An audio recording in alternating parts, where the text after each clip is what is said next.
Chapter 1. The Mysterious Visitor. It was a particularly fine day in London, the kind of day where the sun hung in the sky like a golden coin, and the city hummed with the rhythm of life. The hustle of pedestrians, the whir of carriages, and the distant clatter of street vendors filled the air with that familiar sense of busy, ordered chaos. But amidst this symphony of sound, there was a peculiar calm in the air that was not lost on Hercule Poirot. The detective was enjoying a quiet breakfast in his modest flat on the banks of the River Thames, his small dining table set with precision, just as it always was. His freshly pressed suit hung on a nearby chair, awaiting his attention for the day's activities, though Poirot had no particular plans. It had been weeks since his last case, and he was beginning to feel the subtle stirrings of unease that always accompanied such lulls in his career. A detective, after all, is rarely content without a mystery to unravel. As Poirot carefully placed a spoonful of his marmalade onto his toast, a sharp knock at the door interrupted his contemplation. It was not the kind of knock one might expect from a familiar visitor or a friend. It was measured, deliberate, and carried with it a weight of expectation. Poirot's brows furrowed, his hand pausing mid-air. "Entrez," he called out, his voice a soft but firm invitation. The door swung open, revealing a woman of elegant if slightly austere bearing. She was tall and slender, with dark, piercing eyes that seemed to look right through him. Her attire was simple, yet exquisite. A black dress with intricate lace trimmings, a silver necklace at her throat, and a delicate veil that framed her face in mystery. She stepped inside without a word, her gaze not meeting Poirot's immediately. Poirot studied her with quiet interest. She appeared poised and composed, but there was a faint aura of distress about her, an undercurrent of urgency that no amount of grace could fully conceal. This was not a visit made lightly. "Madame," Poirot greeted her with a nod, motioning to the chair opposite him. "Do come in. It is not often I have the pleasure of receiving visitors at such an hour." The woman hesitated before sitting, folding her hands delicately on her lap.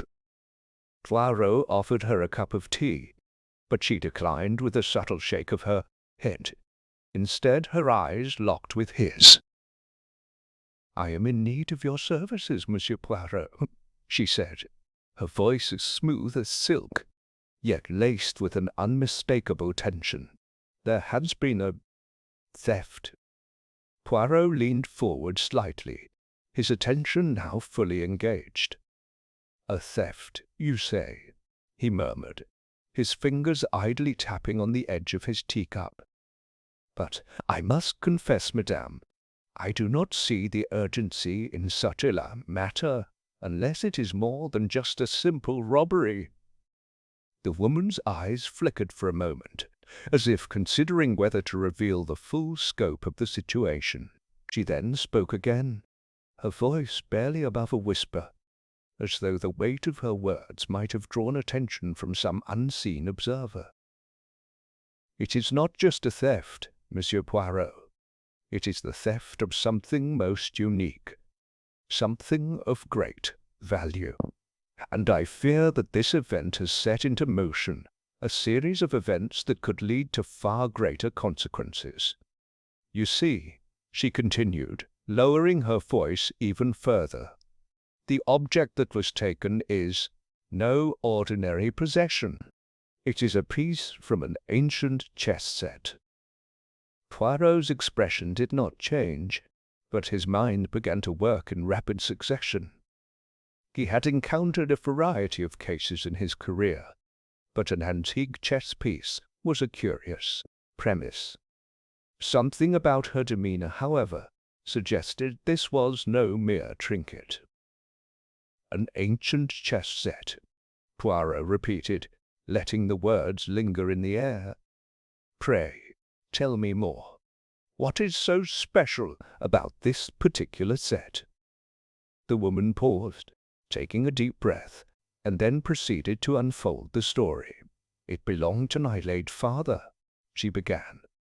He was a collector of rare and unusual artifacts, and among the treasures he held dear was this chess set, an ivory set, carved in exquisite detail, each piece representing a historical figure or mythological character. The set itself is said to have been crafted in the 18th century, though its origins are shrouded in mystery. My father guarded it closely, often speaking of its extraordinary worth, both in material and in history. He claimed that one of the pieces, the Queen, was a key to unlocking a long-forgotten secret. But she hesitated. Before he could reveal more, he passed away. Poirot leaned back in his chair, processing the information. A chess set tied to a secret, an intriguing notion indeed. But there was something else, something she had not yet told him. And which piece was taken, madam? Poirot asked, his tone gently probing. Her eyes narrowed, a flicker of anxiety crossing her face. The ivory knight. It is said to be the most important piece of the entire set. The knight holds the key according to my father's notes. Without it, the set is incomplete, and its true purpose remains hidden. Poirot's mind raced. A knight, a symbol of strategy and protection, no less. And from what she had said, it seemed to hold the answer to a secret, a riddle that had remained unsolved for generations. But why would someone steal such an item? And why, above all, had the thief taken the knight? Who else knew of this significance? Poirot asked, his gaze fixed on her face, watching for any sign of hesitation. Only a few trusted individuals, she replied quickly. My father's closest associates, some colleagues from his time at the British Museum. But my father was a man who did not trust easily. He had a particular disdain for those who sought to exploit his collection. I believe he feared that the set, especially the knight, could fall into the wrong hands.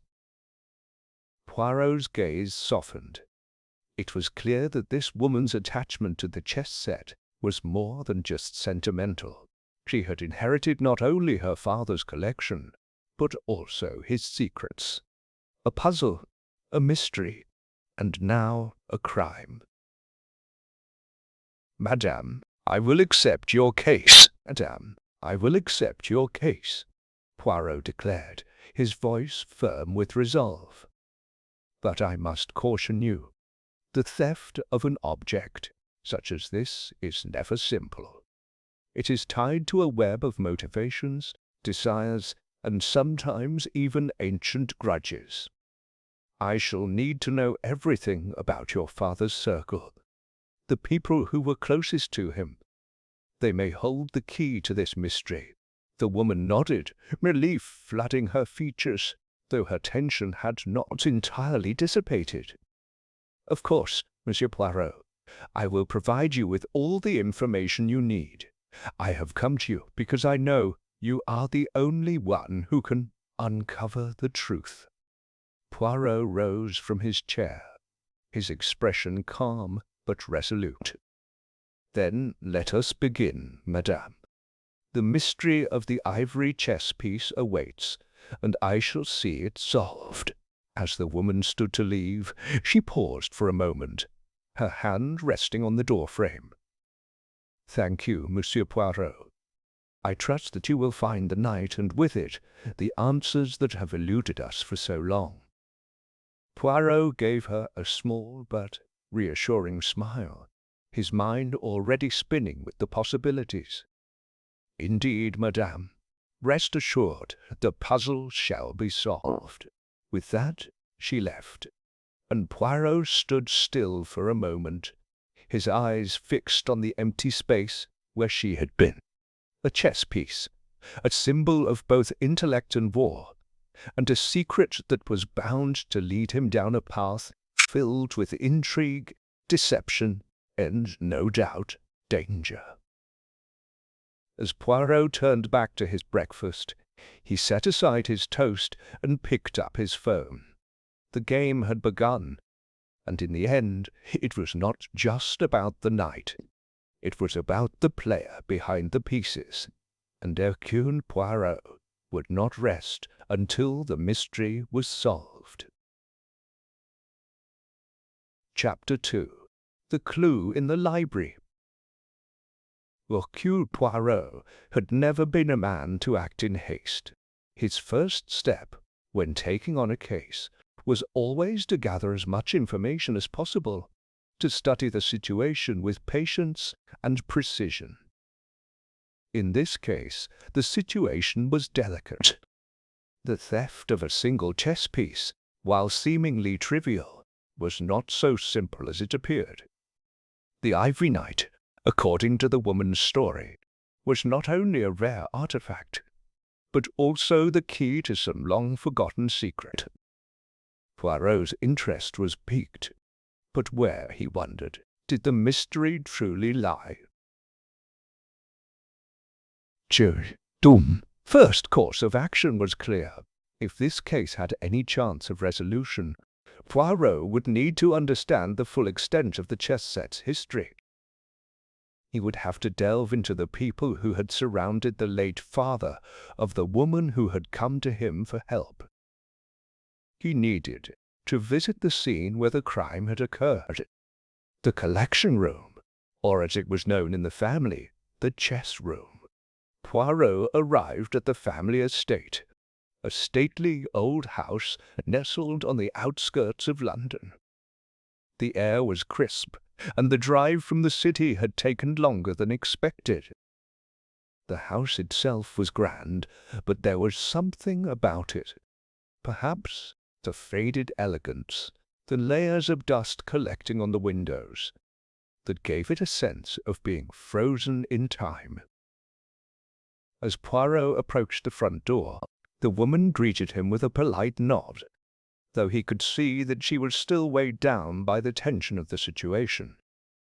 It was clear she was struggling to keep her composure, but her eyes betrayed her nervousness. "Thank you for coming, Monsieur Poirot," she said, leading him into the house. "I trust that you'll find the necessary answers, but I must warn you that the theft, it's left us all a little shaken." Poirot smiled reassuringly. "Ah, madame, that is precisely why you called for me. It is not merely the theft, but the nature of it. The fact that someone was willing to take something so small, so seemingly insignificant, that piques my curiosity." The woman led him down a long corridor and into a large wood-panelled room at the back of the house. The room was dimly lit, its heavy curtains drawn tight against the morning light. As Poirot stepped inside, he could see the remnants of the grand collection, the shelves filled with books, glass cabinets displaying various objects of rare beauty, and the focal point of the room, the chess set. It sat under a glass case in the center of the room, the pieces neatly arranged in their starting positions. Poirot could not help but be impressed by the craftsmanship. The pieces were delicately carved from ivory, with an intricate design that revealed both artistic beauty and technical skill. He could understand why the late owner of the collection had placed such importance on this particular set. The level of detail in the carvings was astonishing, with each piece representing a figure of historical or mythological significance. The woman walked over to the glass case and stood beside it, her fingers tracing the air just above the missing knight. "The knight was here," she said quietly, her voice barely above a whisper. "It was always in this spot, between the Queen and the Bishop. Now it's gone." Poirot examined the empty space where the knight had once stood. The absence was striking, as though something vital had been removed, leaving the set incomplete, unbalanced. "Was the room locked?" Poirot asked, his voice soft but direct. "The thief would have had to break in, yes?" "Yes," the woman replied. "The room was locked. We were the only ones who had the key. The servants, the family, and myself." Poirot nodded. "And yet the thief managed to bypass this security. Tell me, madame, were there any signs of forced entry? Were there any marks, any traces left behind?" She shook her head. "No, Monsieur Poirot, no sign of forced entry.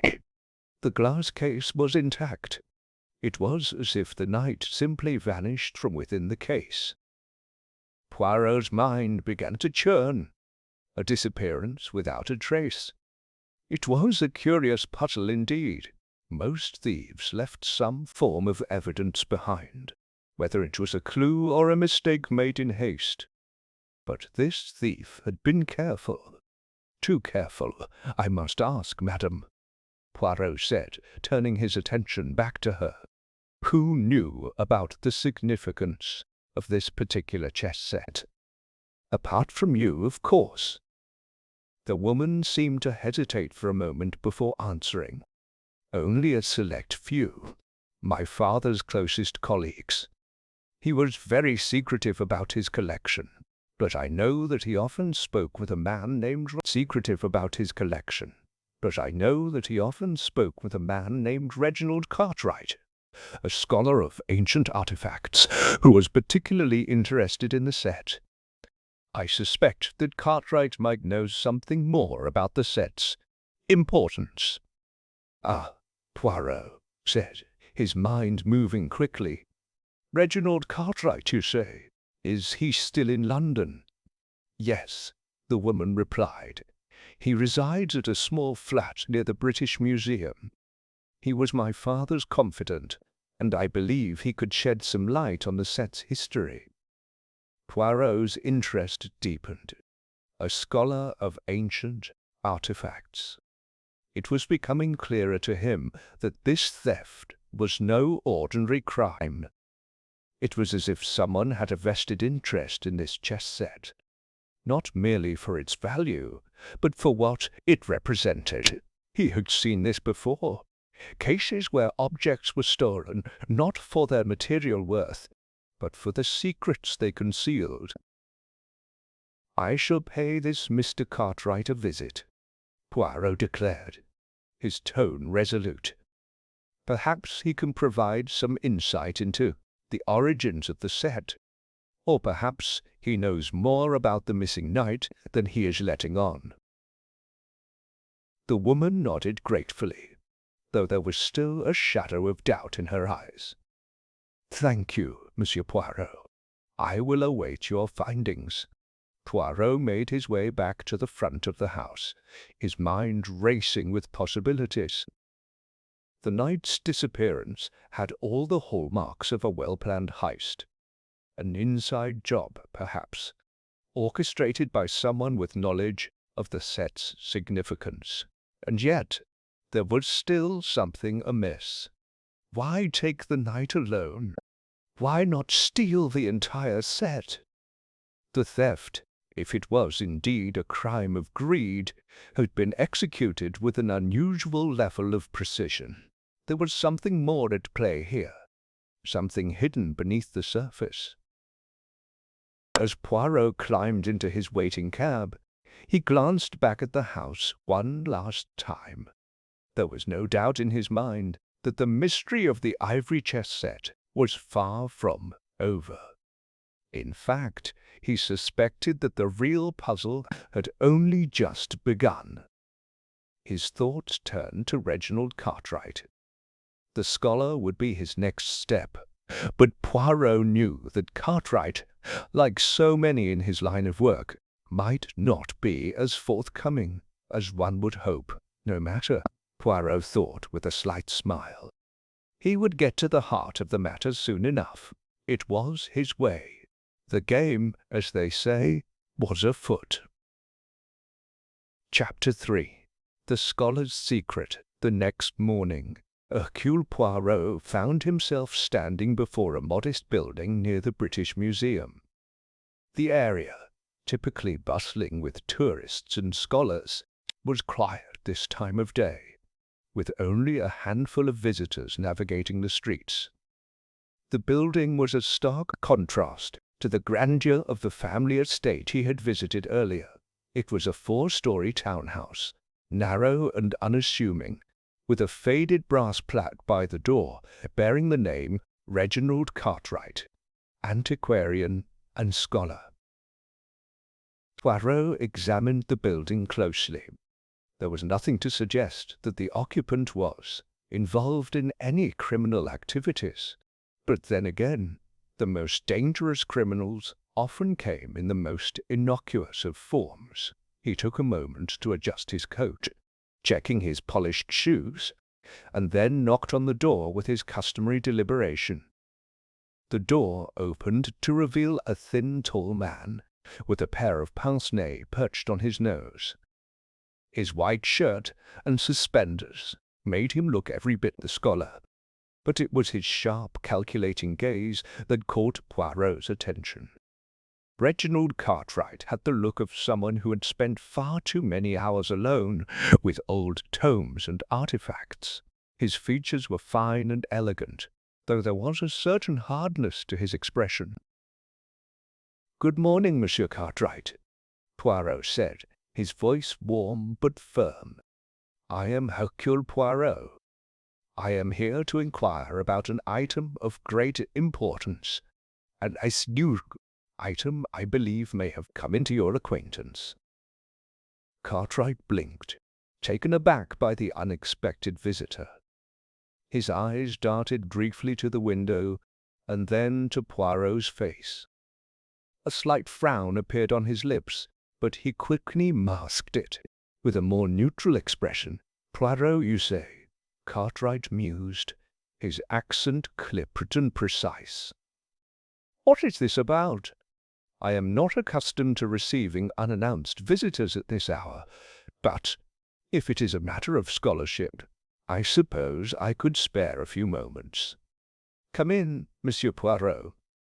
Poirot stepped into the townhouse, observing the interiors with his usual keen eye. The walls were lined with shelves filled with books, many of them old and rare, some worn with age, others in pristine condition.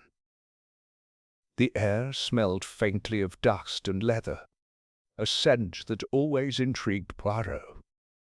The space felt warm, despite its austerity, as though Cartwright had poured his entire being into the world of antiquities. "Please, do take a seat." Cartwright gestured to a worn armchair near a small writing desk. "Now, what is it that brings you to my humble abode? I assume this is not a social call." Poirot took the chair gracefully, smoothing his coat and adjusting his posture. He was nothing if not the epitome of calm, despite his mounting curiosity. "No, Monsieur Cartwright, this is no social visit," Poirot replied. "I am investigating a theft that has recently occurred at the estate of a woman named Elizabeth Ardmore. A valuable chess piece was stolen, an ivory knight from a set of considerable historical significance. The set, I understand, has been in her family for generations, and its origins are a mystery in themselves." At the mention of the chess set, Poirot noticed a slight, almost imperceptible tightening of Cartwright's jaw. The antiquarian leaned forward slightly, though his expression remained composed. "Interesting," Cartwright said softly. "And what makes you think I would know anything about such a matter?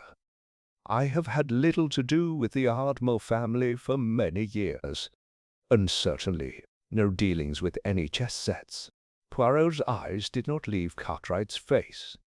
He allowed the silence to hang in the air for a moment, watching as the scholar shifted in his seat. "Ah, but you see, Monsieur Cartwright," Poirot said, his voice now carrying the hint of a smile, "I believe you know more about this chess set than you are letting on. You see, I have it from a reliable source that you have spent considerable time conversing with Elizabeth's late father, a man by the name of Gregory Ardmore. It is also my understanding that you and Gregory Ardmore shared an interest in rare and ancient objects."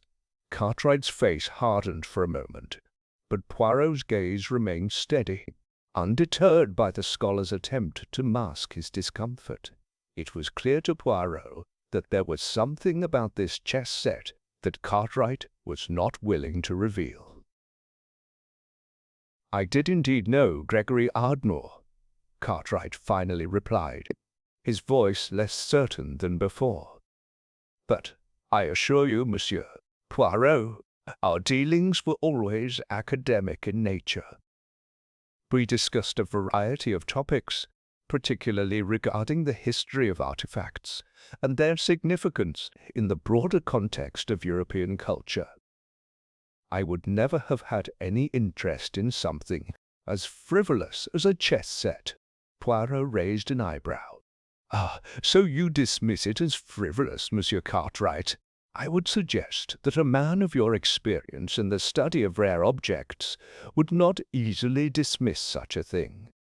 There must be something more to this set than meets the eye."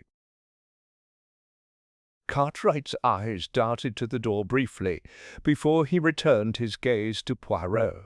He exhaled slowly, as though deciding whether or not to say more. "Very well, Poirot," Cartwright said finally, his voice dropping to a whisper. "There is more to the Ardmore chess set than anyone realizes, but it is not for the faint of heart. Gregory Ardmore was not just an enthusiast of rare objects. He was a man obsessed with certain pieces of history, objects with a hidden significance. The chess set is part of something far larger, something more dangerous. You see, it is not just any set. It contains a secret." Poirot leaned forward, his interest piqued. "A secret? But what sort of secret?" Cartwright hesitated again, clearly struggling with whether or not to reveal more. His eyes seemed distant for a moment, as though reliving old memories that he was unwilling to confront. "I cannot say too much," he finally admitted. "But I will tell you this. The chess set, as you call it, is the key to something far more ancient. It is a map, in a sense, but not a map to a place. It is a map to knowledge, knowledge that many would kill to possess." Poirot's mind began to work at full speed. A map to knowledge. The theft of a single piece, the Ivory Knight. Could it have been stolen not for its material worth, but for what it might unlock? "Monsieur Cartwright," Poirot said, his voice steady and full of determination, "I believe you are not telling me everything. If you know what is at stake here, then you must understand the importance of finding that knight. Whoever took it, monsieur, does not merely want an artifact. They seek something much, much more." Cartwright's face grew pale, his hand trembling slightly as he adjusted his glasses. I am not the one who has the knowledge, Poirot. It is not me you should be worried about. There are others others who understand the significance of that chess piece, others who have been searching for it far longer than I ever could, and if they find it, well, I fear for all of us." Poirot stood up, his resolve firm. "Then it is time to stop fearing, Monsieur Cartwright. It is time to find the answers." As Poirot turned to leave, Cartwright called after him, "Be careful, Monsieur Poirot. You may not like what you find." But Poirot did not respond. He had heard enough. The pieces of the puzzle were beginning to fall into place, and one thing was certain. The theft of the Ivory Knight was only the beginning of a much larger, more dangerous mystery. Chapter 4.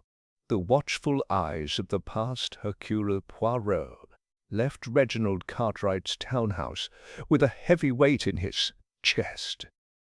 His mind raced with the implications of what Cartwright had hinted at.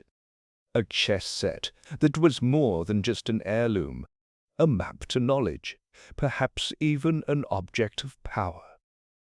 The antiquarian's cryptic words were troubling, but Poirot knew that this was the kind of mystery he thrived on. He had seen the most improbable cases reveal themselves to be far more intricate and dangerous than one would expect. And this one, he was certain, was no different. As Poirot made his way back to his apartment, he considered the facts that had already emerged. Elizabeth Ardmore had, indeed, inherited the set, but it seemed that Gregory Ardmore had harbored some knowledge of its hidden nature, a secret passed down through the generations, concealed by the family to protect it. Whether or not Elizabeth knew the true significance of the chess pieces remained to be seen. What Cartwright had revealed to Poirot was both tantalizing and worrisome. But there were other matters to consider. Cartwright's warning had not been one to take lightly. "Be careful, Monsieur Poirot," the antiquarian had said, his voice edged with fear. "You may not like what you find." Those words echoed in Poirot's mind as he made his way to his apartment. But his resolve only grew stronger. There was a mystery here, and it was one that demanded answers. Poirot was no stranger to dangerous situations. The enigmatic symbols of a chess set, particularly one with a hidden history, were only the beginning of what he knew would be a complex and deadly puzzle. He was already formulating his next move when he arrived at his door, only to find a small, neatly folded letter waiting for him on the floor. It was postmarked from a local London address, and written in an elegant hand. Without hesitation, Poirot opened the envelope. The letter read, "Monsieur Poirot, I trust that our mutual acquaintance has already apprised you of the matter regarding the chess set. I would caution you not to proceed without caution, for there are many who will prefer the secrets of the set to remain undisturbed. If you wish to proceed, come to me. I can provide further insight into its origins. Yours sincerely, a friend." Poirot's keen mind went immediately to work. The letter was carefully worded, its tone civil, but with an underlying sense of urgency. Whoever had written it knew of Poirot's involvement and had clearly anticipated his next steps. This was no coincidence. The letter was an invitation. It was no coincidence. The letter was an invitation, but not one extended lightly. It was a warning, and perhaps a plea. After a brief pause, Poirot carefully folded the letter back into the envelope and placed it on his desk. The identity of the writer was still a mystery, but the message was clear. He was being drawn further into a web of intrigue. He could feel the pull of the mystery intensifying. This was no longer just a case of a stolen chess piece. It was a matter of life and death. Poirot spent the next few hours preparing for his visit to the address on the letter. The handwriting on the envelope seemed familiar, and there was something about the phrasing of the message that reminded him of someone he had met years ago. However, Poirot was cautious by nature, and he was unwilling to jump to conclusions based solely on intuition. He would approach this carefully, as he always did. The address led him to a small townhouse located in a less frequented area of London, one that seemed to have fallen out of public view. It was an older building, the kind that had once been grand but now stood as a mere shadow of its former self. The windows were slightly askew, and the wrought iron gate was rusted, though it appeared recently repaired. Poirot knocked firmly on the door, his eyes scanning the street as he waited for a response. Moments later, the door creaked open, and Poirot was greeted by a woman in her late 40s, her expression calm but wary. Her dark hair was pulled back into a neat bun, and her glasses gave her an air of studious intelligence. She dressed simply, but there was an unmistakable elegance about her that suggested a life of education and privilege. "Ah, Monsieur Poirot, I presume?" she said, her voice smooth but carrying a hint of tension. "Indeed, madame," Poirot replied, tipping his hat. "I believe you are the one who sent the letter." She nodded, stepping aside to allow him entry. "Please, come in. I am Dr. Isabelle Duval. I was once a colleague of Gregory Ardmore many years ago. It is my belief that you are in grave danger if you continue pursuing the mystery of the ivory chess piece without understanding the full picture." Poirot entered the townhouse, and as the door closed behind him, he was immediately struck by the atmosphere inside. The room was dimly lit by old lamps, and the shelves were filled with old books and papers, many of which appeared to be related to historical studies. Yet there was an air of unease in the room, a sense of secrecy that weighed heavily on Poirot's shoulders. "Sit," Dr. Duval offered, motioning to an armchair near the fire. "I assume you have already been informed of the chess set's importance, but there is more to this story than either Cartwright or Ardmore let on." Poirot lowered himself into the chair, his eyes fixed on Dr. Duval's face. "Please, madame, you have my full attention. What do you know of this set? What is its significance?" Duval's expression darkened, and she glanced around, as though to ensure that no one else was listening. "The chess set is far more than a mere relic. It was crafted centuries ago by a secret society, one that no longer exists. Its design contains clues that, when pieced together, lead to a treasure of unimaginable value. But the treasure is not just gold or jewels. It is knowledge, lost to time. And that knowledge, if uncovered, could change everything." Poirot's interest was piqued, but he remained quiet, allowing Dr. Duval to continue. "The pieces themselves," she explained, "are not only works of art. Each piece, when examined correctly, reveals a part of a map, one that leads to the ultimate prize. But many have tried and failed to uncover its secret, and those who have come close have disappeared."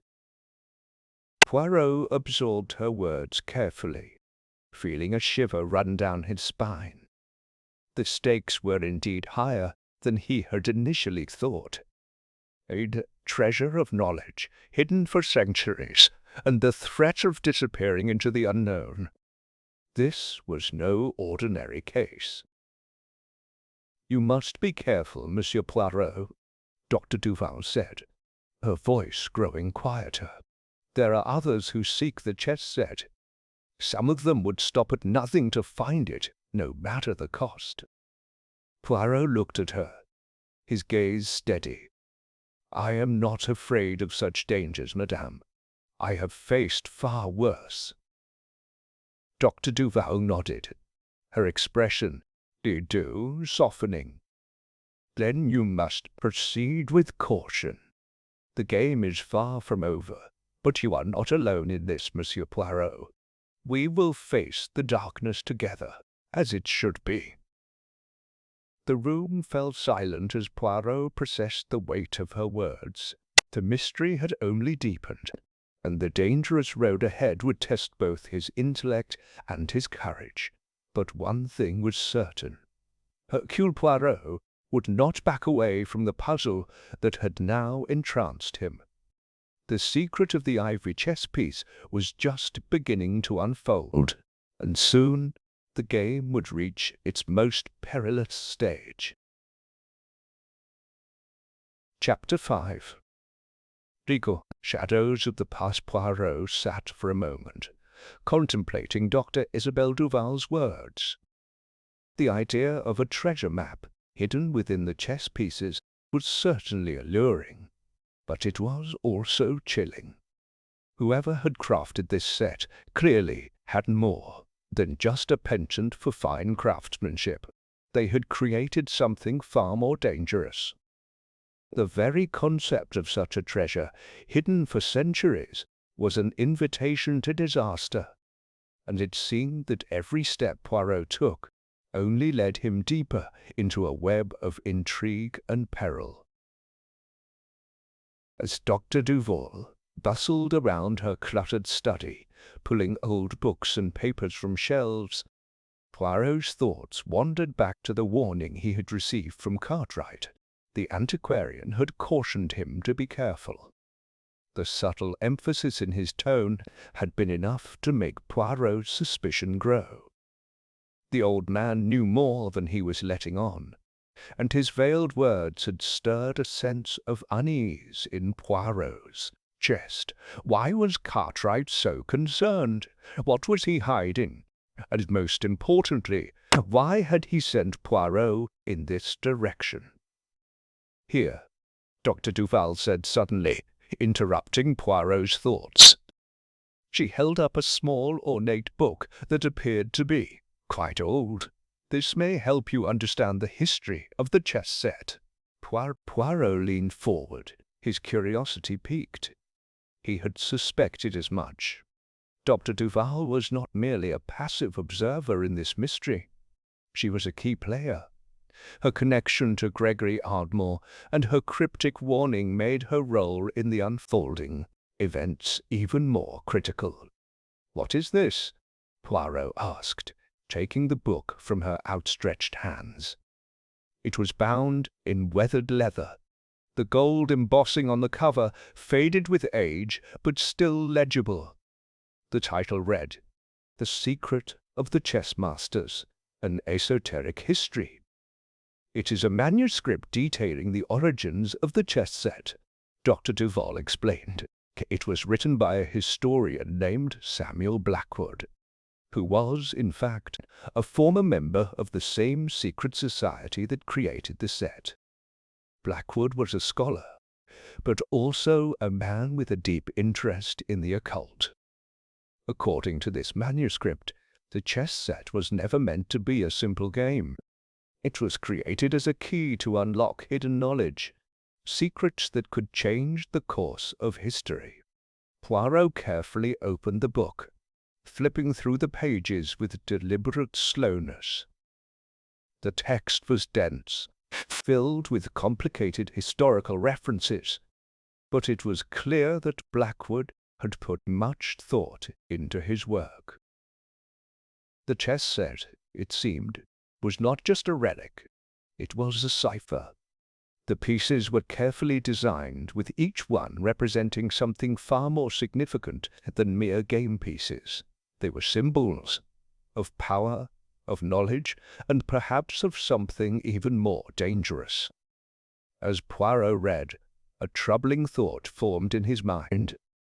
If this manuscript were true, then the chess set was far more than an antique. It was part of a larger puzzle, a key to something far greater. The more he read, the more it became apparent that those who sought to uncover the secrets of the chess set were not just after treasure, but after a power that could shape the very future. "Do you know what the pieces represent?" Poirot asked, glancing up from the book. Dr. Duval nodded, her expression serious. "Yes, each piece is linked to a different part of an ancient map, one that shows the locations of certain lost sites. Sites that are believed to hold the keys to knowledge that could change the balance of power in the world. The bishop pieces represent knowledge hidden in religious texts. The queen pieces represent political power, and the knight pieces are connected to military strategies. The pawns, however, are the most important. They represent the sacrifices that must be made in order to uncover the ultimate truth." Poirot frowned. "Sacrifices?" "Yes," Dr. Duval said, her voice softening. "To understand the full secret of the chess set, one must be willing to make a sacrifice. That is why it has been guarded so fiercely. For centuries, no one has been able to unlock the full potential of the set, because those who come close to discovering its truth are often unwilling to pay the price."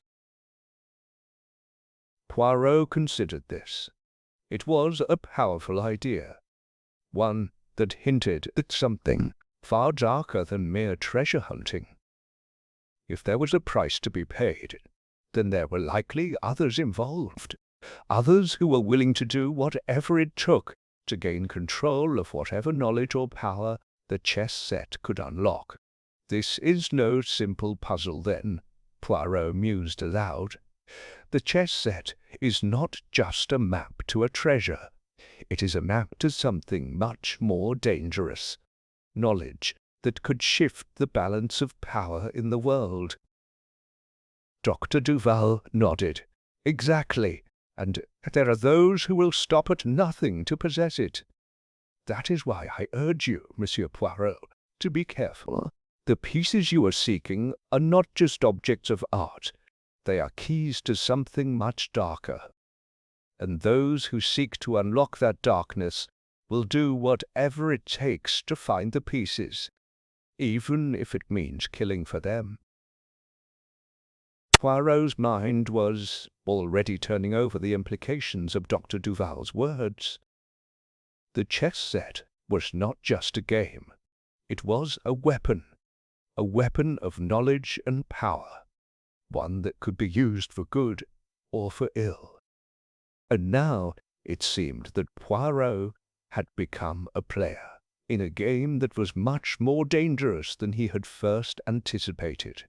"You are right to be concerned, madam," Poirot said, his voice calm but firm. "I have always prided myself on solving mysteries, but this one is unlike any other." Dr. Duval looked at him with a mixture of admiration and concern. "I had hoped you would see it that way, Monsieur Poirot, but be warned, the closer you get to the truth, the more dangerous things will become. People have died trying to uncover the secrets of the chess set. You must be prepared for what lies ahead." Poirot stood up, his mind racing. He was not one to shy away from danger, but he knew that this was no ordinary case. The chess set had the potential to change the world, and there were forces at work that would stop at nothing to ensure its secrets remained buried. "I will proceed carefully, madam," Poirot said, his voice steady. "But I will not be intimidated. I will uncover the truth, no matter the cost." Dr. Duval gave him a small, knowing smile. "I thought you might say that." As Poirot left her townhouse, the weight of the mystery pressed down on him more heavily than ever. He knew that the puzzle was far from complete, and that more dangerous pieces of the puzzle were still waiting to be revealed.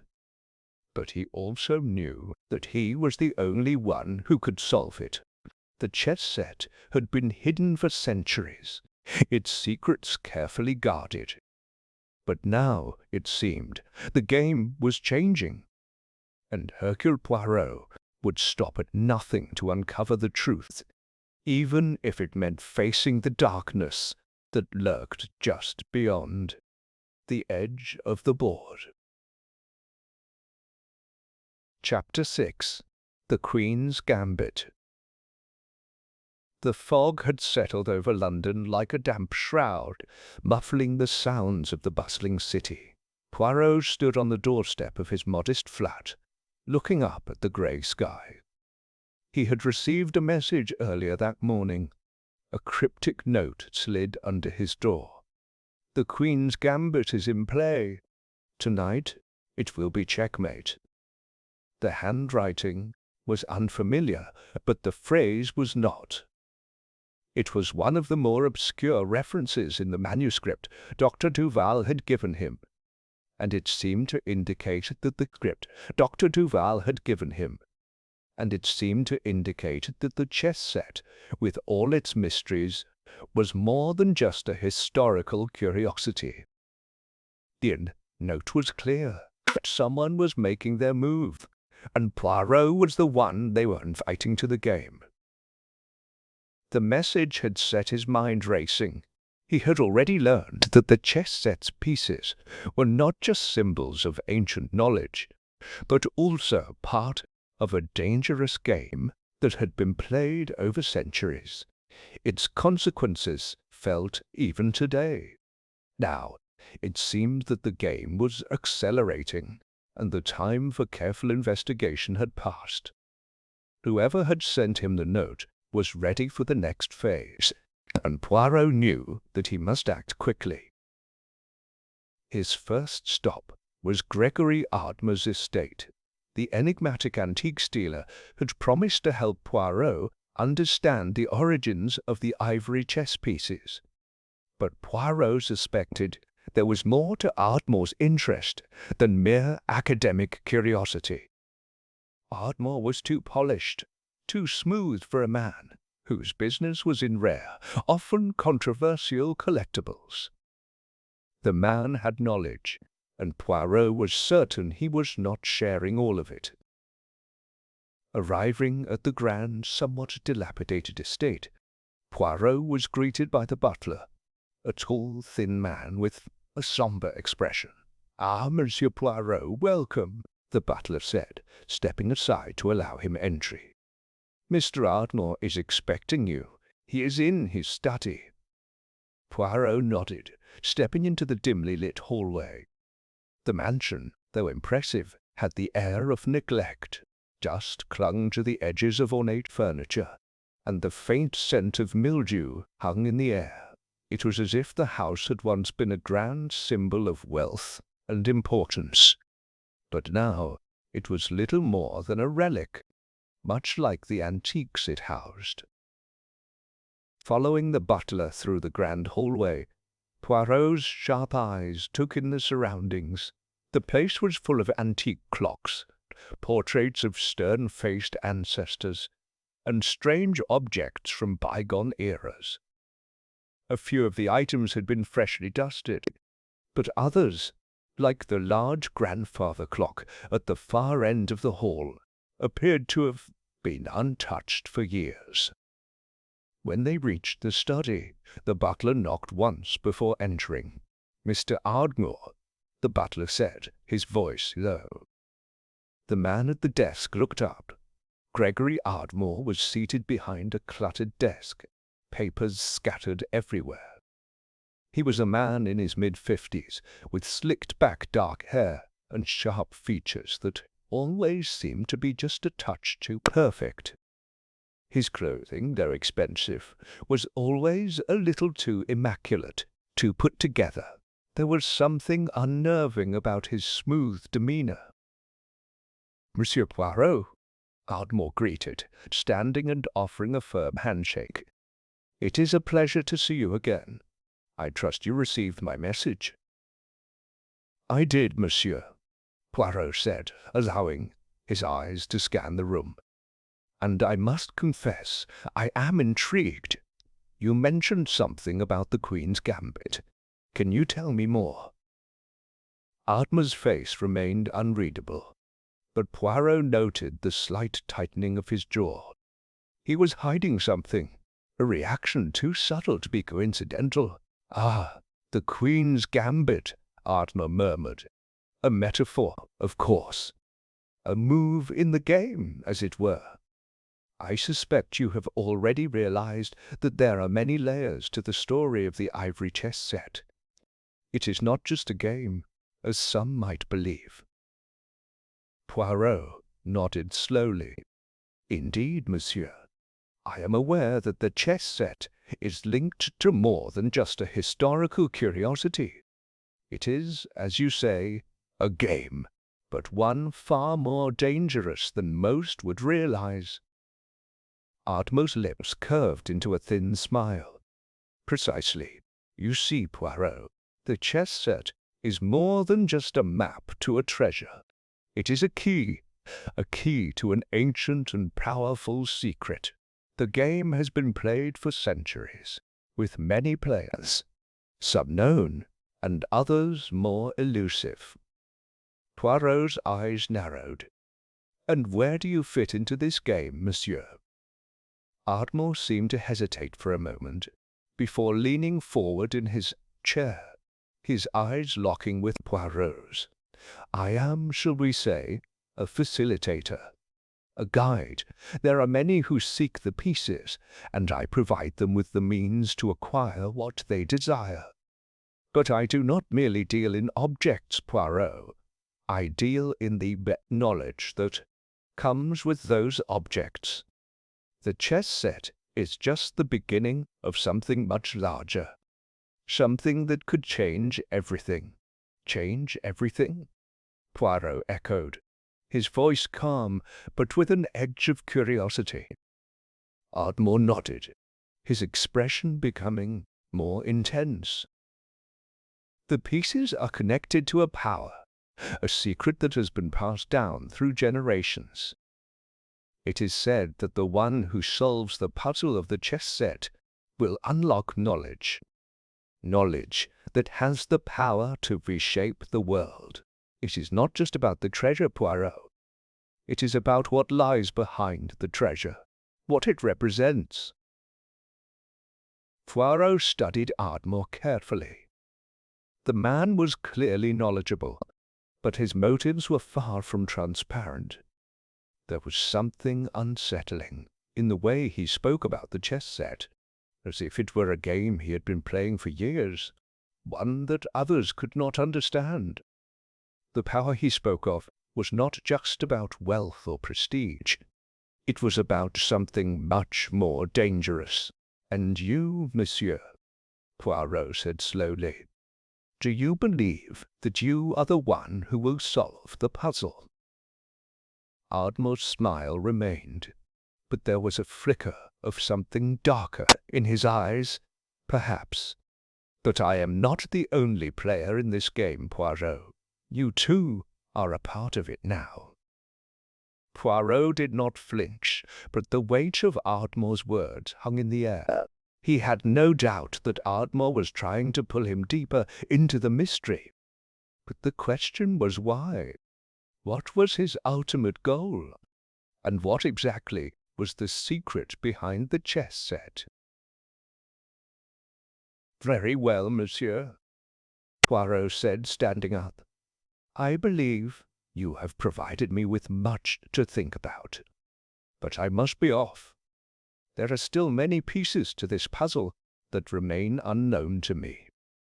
Ardmore rose as well, his smile never fading. "Of course, Poirot. But remember, the Queen's Gambit is in play. The game has begun." As Poirot left the estate, his mind was filled with more questions than answers. Ardmore's words echoed in his head. "The game has begun." It was clear that someone was playing a very dangerous game, and Poirot was right in the middle of it. But the most pressing question remained. What did the chess pieces truly represent? And who else was playing the game? The fog outside seemed to grow thicker as Poirot made his way through the streets, his thoughts racing. He had no doubt that the stakes were higher than he had initially realized, and he could not help but wonder how many people had already lost their lives in this game, and how many more would before the final move was made. The pieces were moving, and Poirot knew that his next move would be crucial. Chapter 7. A Dangerous Move. The London fog had thickened as Poirot made his way back to his flat, the muffled sounds of the city seeming more distant, as though the world had quieted in anticipation. His thoughts swirled around the cryptic conversation he had just had with Gregory Ardmore.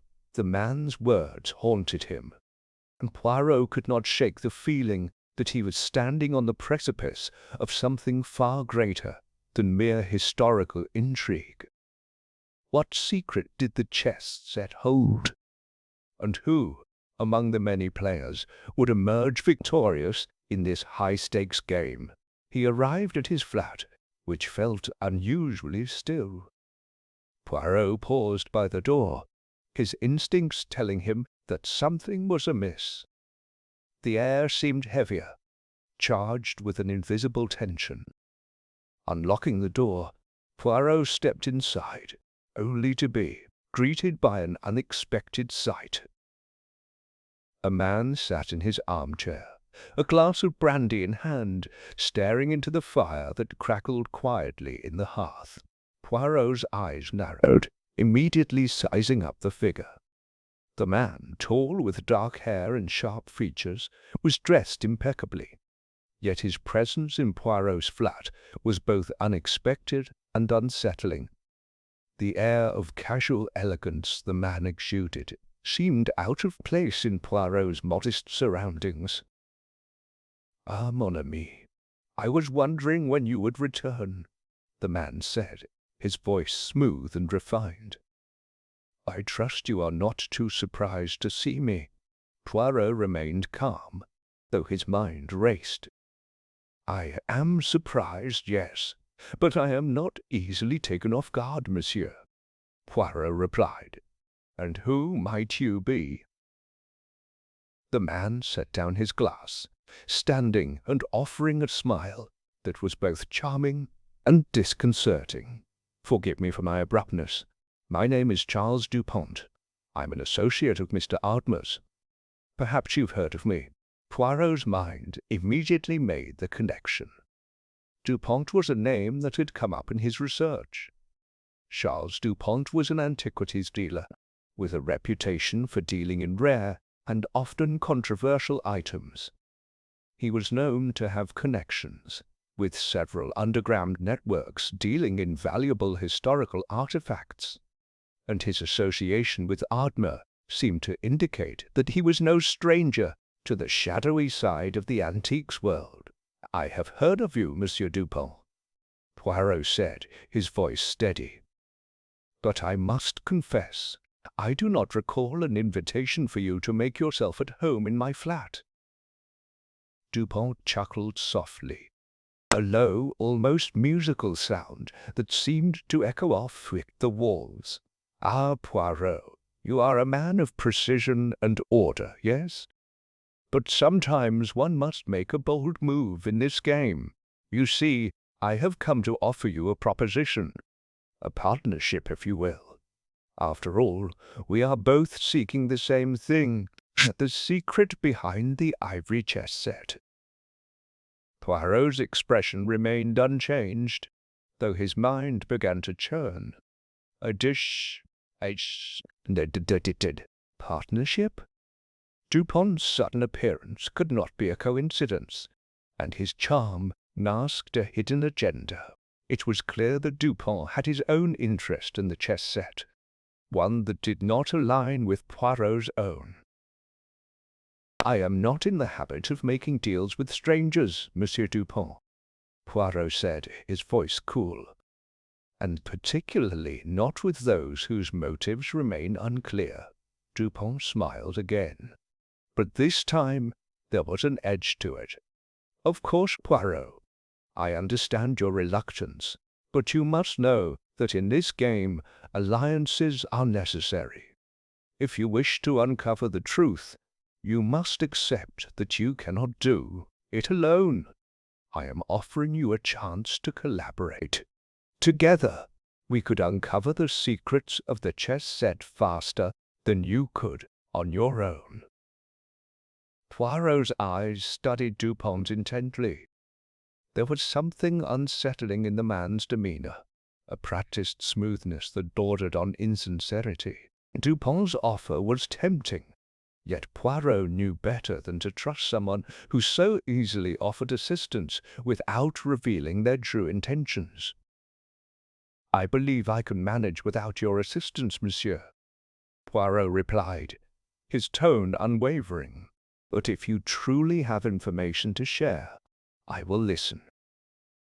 Dupont's smile faded slightly, replaced by a more serious expression. He took a step closer, his eyes narrowing as if measuring Poirot's every reaction. "You misunderstand me, Poirot," he said, his voice now softer, more insistent. "I am not merely offering information. I am offering protection.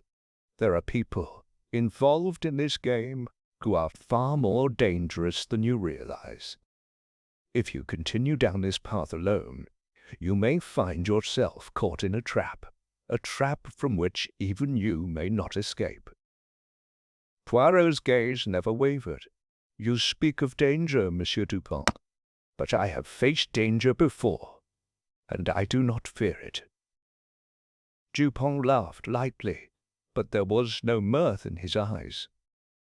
"Oh, I am certain you have faced danger, Poirot, but I assure you, this is not like anything you have encountered before. You may be clever, but there are forces at play here that require more than just intellect to navigate.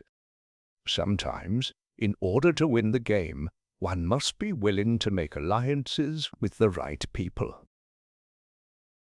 Poirot's thoughts raced. Dupont's words were laced with hidden threats, and Poirot had learned to trust his instincts. The man was clearly trying to manipulate him, to draw him into a larger conspiracy. But what was Dupont's role in all of this? Was he a mere pawn, or did he have more to gain from this dangerous game than he was letting on? "I will consider your offer, monsieur," Poirot said finally, his voice calm but firm. "But let me be clear. I do not take kindly to threats, whether veiled or direct. If you wish to play this If you wish to play this game, you will play by my rules." Dupont's lips curled into a smile, but it was a smile that did not reach his eyes. "Very well, Poirot. But remember this. The game has already begun, and there are moves being made that you cannot see. You are not as in control as you think." With that, Dupont turned on his heel and walked toward the door, pausing only to glance back at Poirot with a knowing look. "Think on it, Poirot. The pieces are in motion, and you must decide whether you will be a player or a spectator." Poirot stood still as the door clicked shut behind Dupont, his mind churning with the weight of the conversation. What did Dupin know that he had not yet revealed? And why had he chosen to confront Poirot now, at this pivotal moment in the investigation? Poirot sat down at his desk, his fingers lightly tapping the surface. The game was afoot, and every move, every word, seemed to carry hidden meaning. But Poirot would not be swayed. He had learned long ago that in order to solve a mystery, one must first understand the players.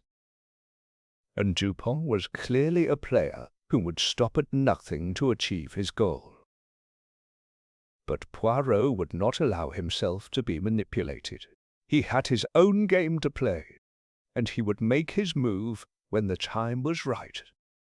The secret of the ivory chess piece remained elusive, but Poirot knew that the more players who entered the game, the closer he would come to uncovering the truth, and he would not rest until the final piece fell into place.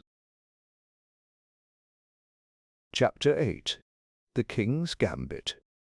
The following days passed in a blur of mounting tension. Poirot, ever the meticulous observer, took note of every subtle shift in the behavior of those around him. Charles Dupont's offer still lingered in his mind, but he had no intention of letting the man pull him into a web of intrigue and danger without further investigation. The more Dupont tried to convince him of the peril he faced, the more Poirot doubted the man's sincerity.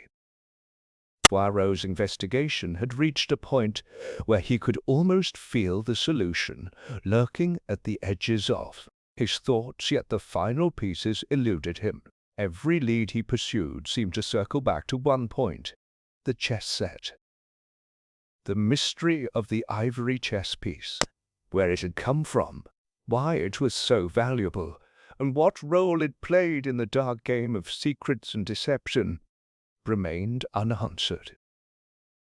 On a brisk morning, Poirot received an unexpected visitor at his flat.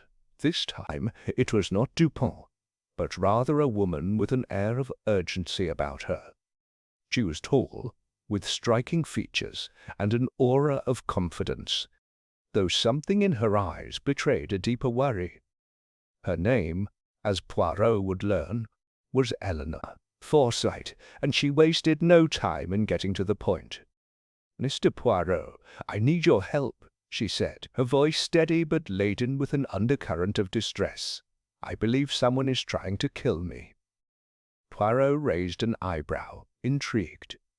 He motioned for her to take a seat, his mind already working. "Mademoiselle Forsyte, you must forgive my directness, but why would anyone wish to harm you?" Dr. C. hesitated before answering, her fingers nervously fidgeting with the edge of her gloves. "It is not just me they are after. It is the chess set, the one you are investigating." Poirot's interest piqued, and he leaned forward, his steely gaze never leaving her face. "You are connected to the chess set?" Eleanor nodded, her face pale. "Yes, my family has owned it for generations. I was told it was just a valuable antique, but now I fear it is much more than that. I've been receiving threats, warnings that I must hand it over. I don't know who they are, but I am certain they will stop at nothing to get it." Poirot studied her for a long moment, then stood up. "I am afraid you are not the only one who is in danger, Mademoiselle Forsyte. There are others involved in this matter who would stop at nothing to control the chess set. You are not the first to seek my help in this mystery, and I doubt you will be the last." Eleanor's eyes widened with fear. "So it is true. Someone is trying to take it from me. What do I do, Mr. Poirot?"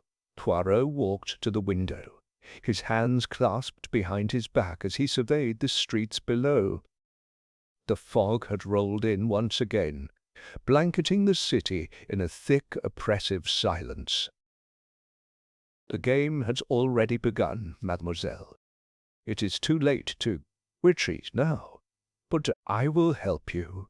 I will not allow anyone to use you as a pawn in their schemes. Eleanor looked at him, her eyes filled with gratitude, but also with a spark of apprehension. What will you do? Poirot sat down at his desk, his fingers lightly tapping the surface. The game was afoot, and every move, every word, seemed to carry hidden meaning. But Poirot would not be swayed. He had learned long ago that in order to solve a mystery, one must first understand the players.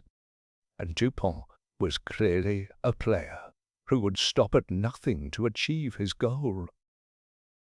But Poirot would not allow himself to be manipulated. He had his own game to play, and he would make his move when the time was right. The secret of the ivory chess piece remained elusive, but Poirot knew that the more players who entered the game, the closer he would come to uncovering the truth, and he would not rest until the final piece fell into place.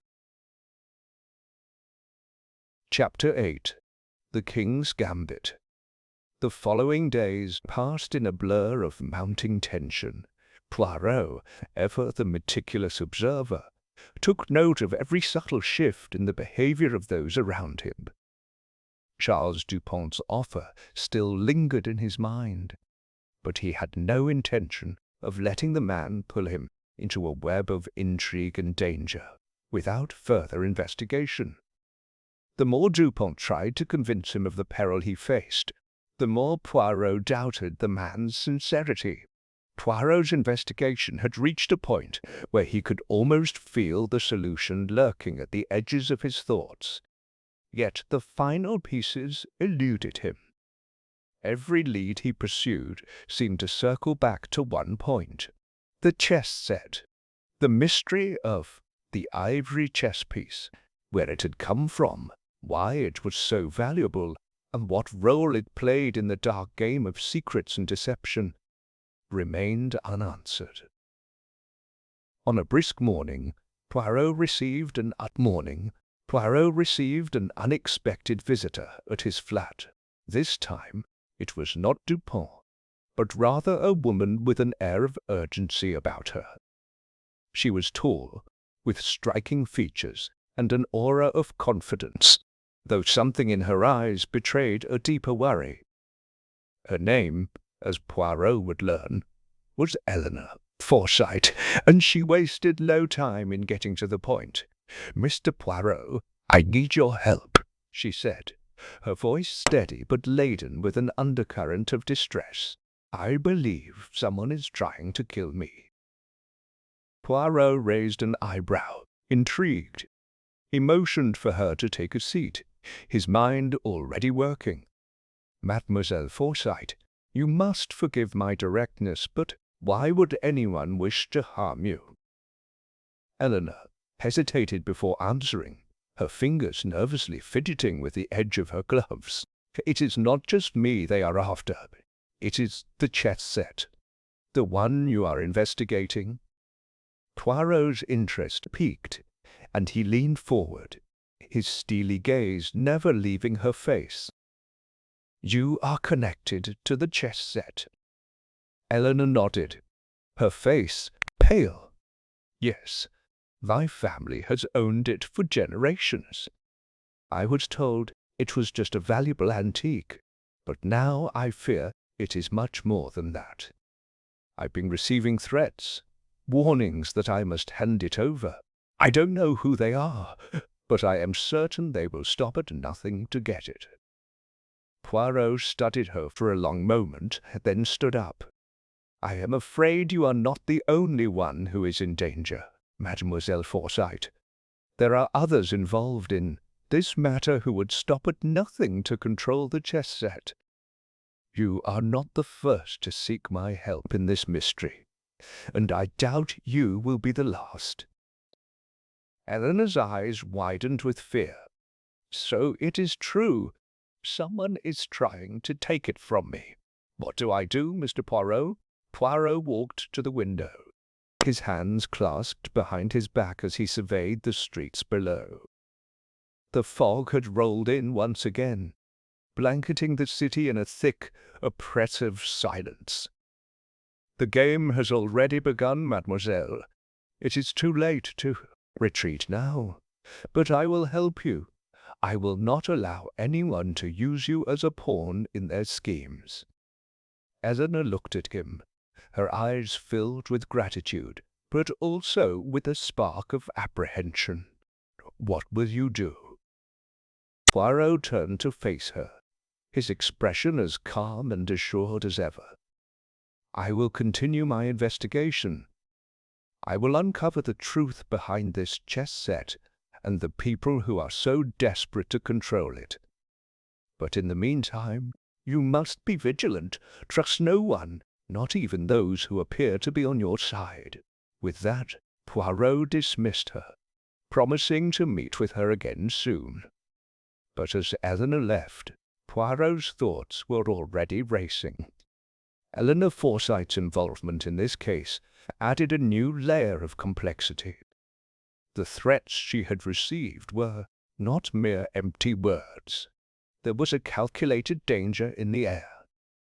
And yet the puzzle pieces did not quite fit together. Why was she, specifically, the target of such a ruthless campaign? What did she know, or rather, what did her family know, that had made them the focus of this dangerous pursuit? Poirot needed to gather more information.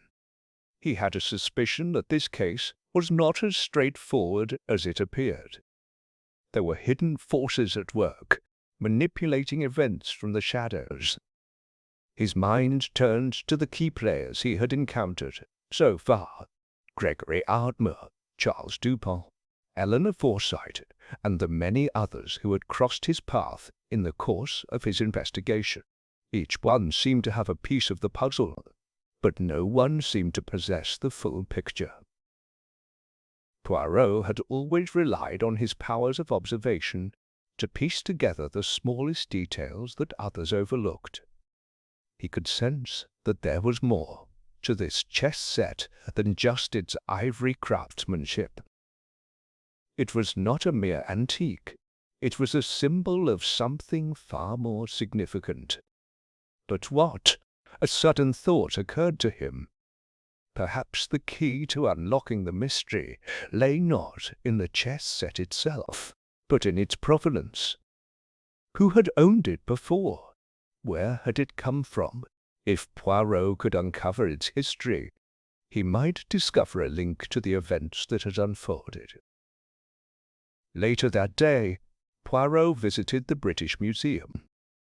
He knew that its archives contained a wealth of information, and he hoped to find some trace of the chess set's origins.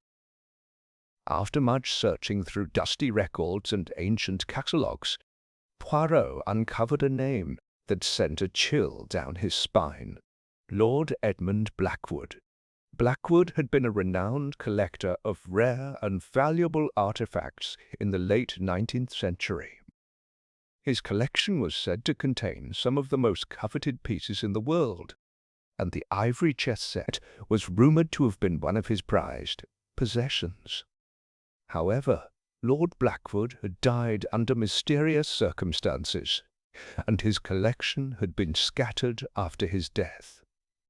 There were rumours of foul play surrounding his demise, but the details were hazy, lost in the passage of time.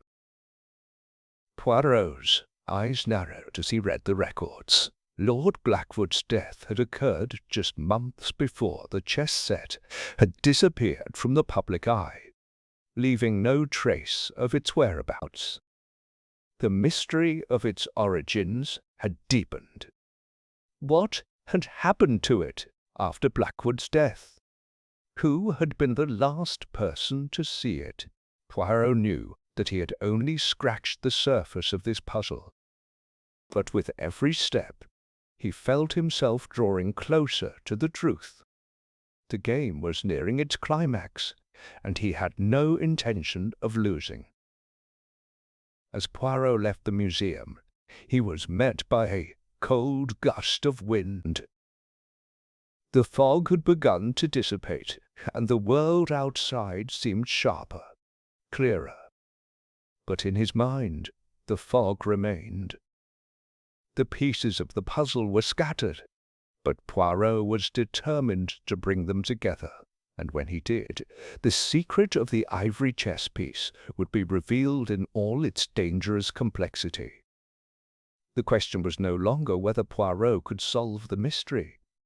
The question was, would he be able to do so before the players in this deadly game made their next move? Chapter 9. The Final Move. The air in London had shifted, carrying with it an unsettling tension. Poirot could sense it everywhere he went, as if the city itself was holding its breath. The closer he came to the truth, the more dangerous the game became. Every piece of information he uncovered only deepened the mystery. The elusive connections between the chess set, Lord Blackwood's death, and the shadowy figures surrounding Eleanor Forsyte seemed to be converging on a singular, dangerous point. Poirot sat in his study, the evening sun casting long shadows across the room. He had just returned from a visit to the Forsyte estate, where he had spoken with Eleanor and her father, Sir William Forsyte. Though Sir William appeared to be a man of immense wealth and influence, his manner was cold, and his answers to Poirot's questions were often evasive. Eleanor, on the other hand, had seemed increasingly distraught, her fears about the chess set growing more desperate with each passing day. Poirot couldn't help but notice how both father and daughter seemed to harbour a deep connection to the object at the heart of this mystery. But what was the true nature of that connection? And why was it so fiercely protected? The door to his study creaked open, and Captain Hastings entered, his face marked with the same air of concern that had plagued him for the past few days. "You've been quiet, Poirot," Hastings said, settling into the chair opposite the detective. "I take it you've learned something." Poirot paused for a moment, his fingers steepled before him as he regarded his friend with his usual intensity. "Indeed, Hastings, but as you well know, in matters such as these, it is often not the information we have that leads to the solution, but the gaps between the facts. There is much that is being concealed from me." Hastings frowned, his brow furrowing with concern. "So the mystery deepens, then?" Poirot nodded slowly. "The chess set is but a part of the larger puzzle. It is a symbol, Hastings, a key to something much darker than any of us could have imagined. The more I learn, the more I realize that Lord Blackwood's death and the Forsyte family's involvement are far from coincidental." Hastings shifted in his seat, clearly intrigued. "But why? What is it about this chess set that makes it so valuable, so dangerous?" Poirot leaned forward, his voice lowering to a whisper. As if speaking aloud, the words would bring the full weight of the mystery into sharp focus. "The chess set is not simply an antique, mon ami. It is a piece of a much larger plan. It was crafted for a purpose that goes beyond the boundaries of simple greed or wealth." Hastings absorbed this information, though his expression betrayed more confusion than understanding. "But what is that purpose, Poirot? What is it that they want?" Poirot sighed, his mind racing as he pieced together the final elements of the puzzle. He stood walking toward the window, his hands clasped behind his back.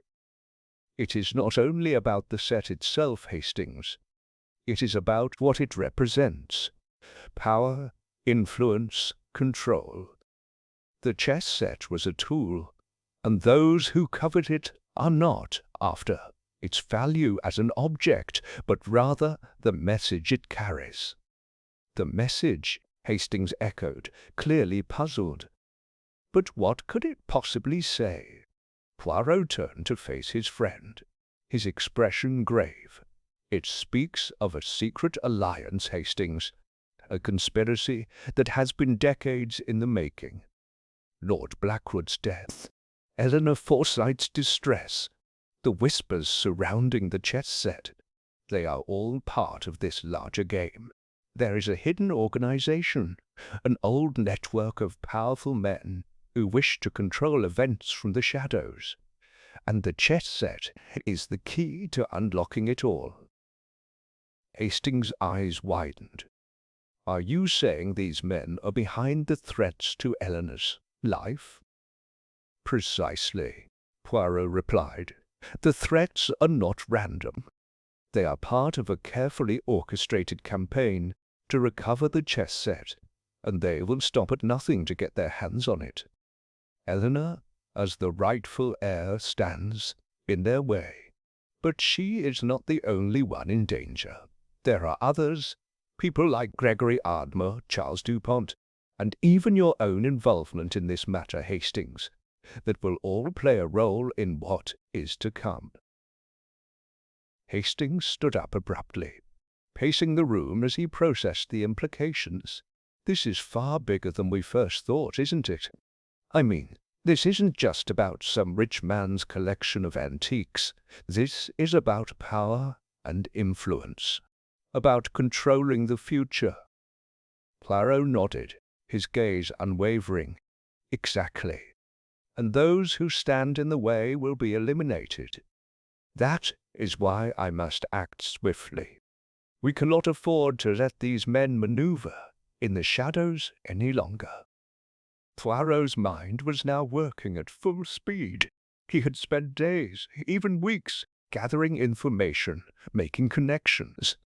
But now it was clear that time was running out. The pieces of the puzzle were falling into place, but it would require one final push, one final move to bring the entire game to an end. "I must confront them," Poirot murmured to himself. "But first, we need to know who is truly behind this conspiracy. The game is being played at a much higher level than we anticipated.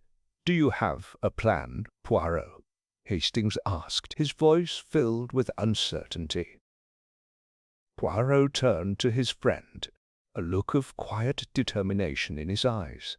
"I do, but we must act carefully. Every move must be calculated, every step measured.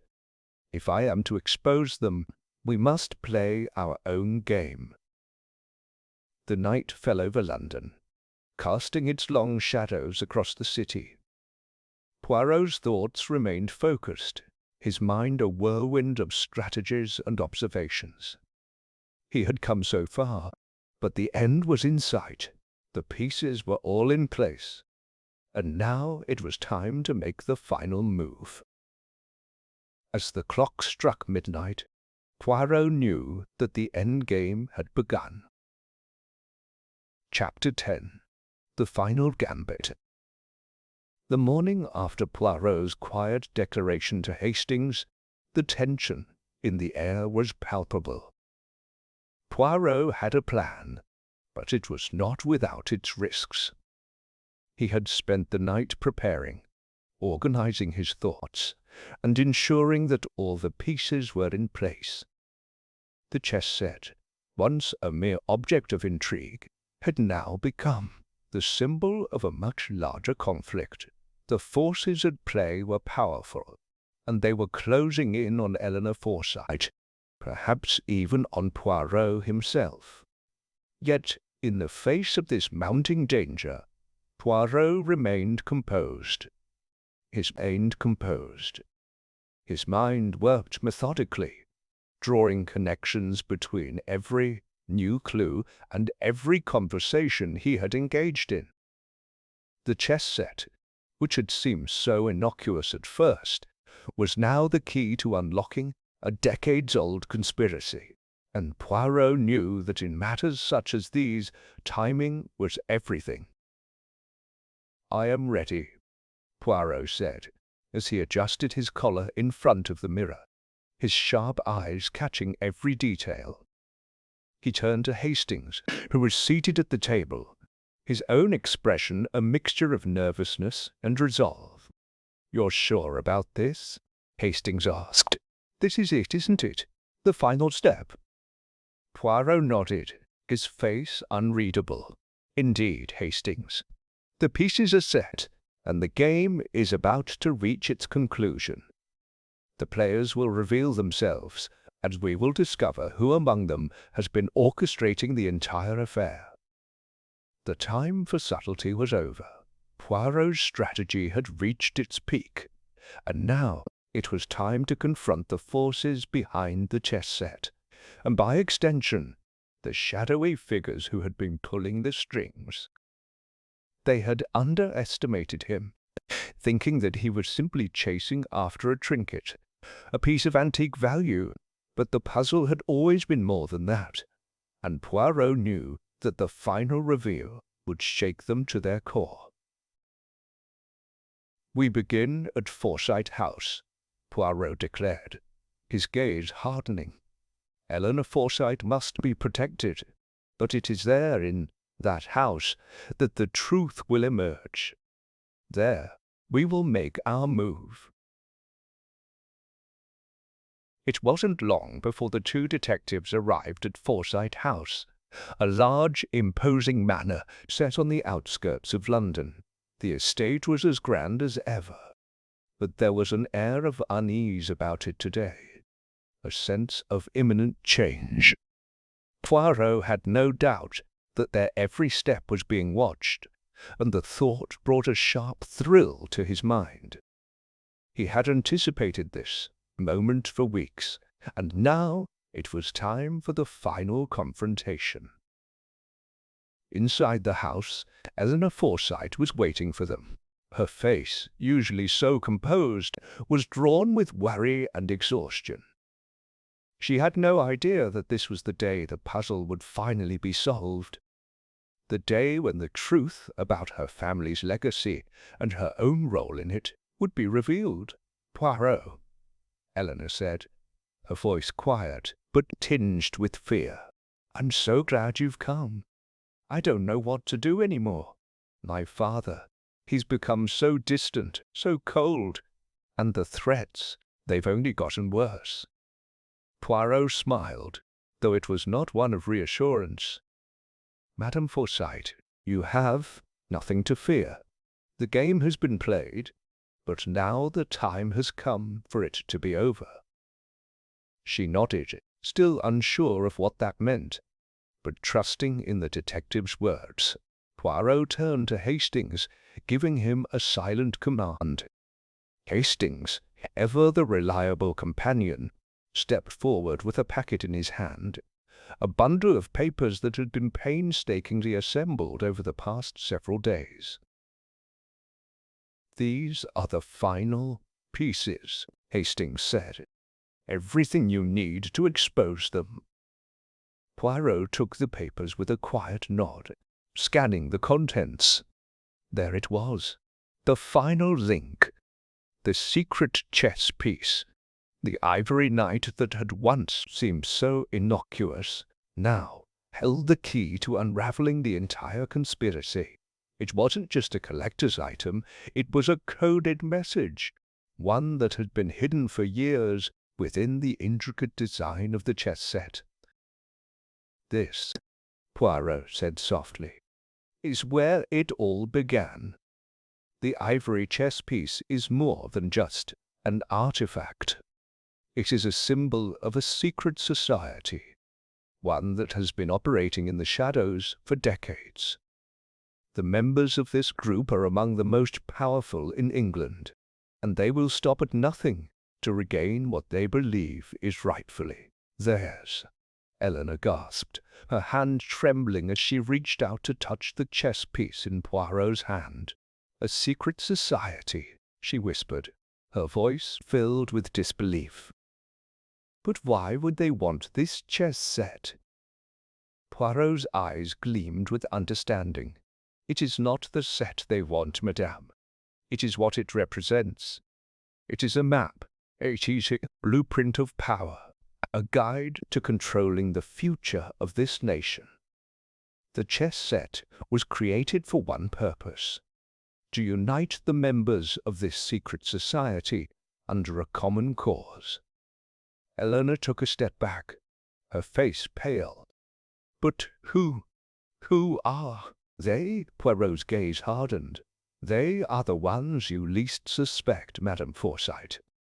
Your father, Sir William, was involved in this conspiracy long before you were born. He was a key player in the formation of this secret society, and the chess set was a tool he used to cement his position." Eleanor's breath caught in her throat. "My father?" she whispered. "No, that can't be true." Poirot's voice softened.